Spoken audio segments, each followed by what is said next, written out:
د زړه د ارمانونو د پوره کولو دپاره یو مجربه وظیفه ده. د قرآن کریم یو سورت دی، زه تاسو ته ښایم. او څوک چې وایي زما په زړه باندې ارمان دی، هغه که د هر څیز ارمان وي، که د واده ارمان وي، که د دولت ارمان وي، که نور څه داسې دنیایي ارمان وي او هغه یې ترسره کېږي، نو انشاءالله زه وایم چې په دې وظیفې سره او په دې صورت د لوستلو سره به الله جل شانه د زړه ارمانونه او د زړه مطالبات پوره کړي. خو چې دا مونږ او تاسو په صدق سره وایو او دا مونږ او تاسو چې کوم دی په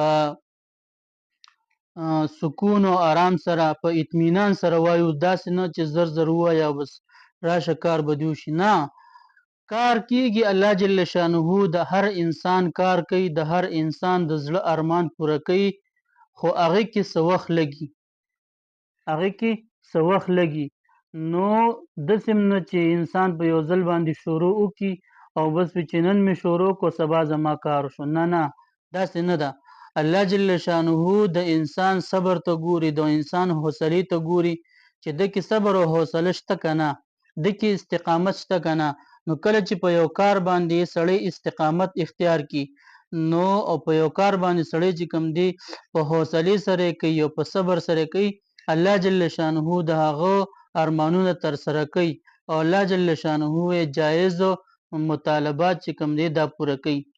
نو د قرآن کریم یو صورت دی، سوره رحمان ورته ویل کېږي.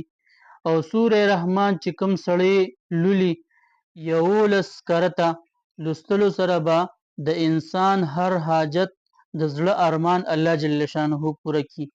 نو سوره رحمان خو لنډ صورت دی، دومره اوږد صورت نه دی.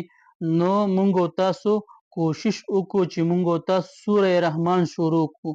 بیا که هغه هر ټایم کې وي، که سهار کې ویلی شي، که مازدیګر کې ویلی شي، که ماښام کې ویلی شي، هر څومره وخت کې چې ویلی شي، نو د ویلو چې کوم دی ټایم نه دی معلوم.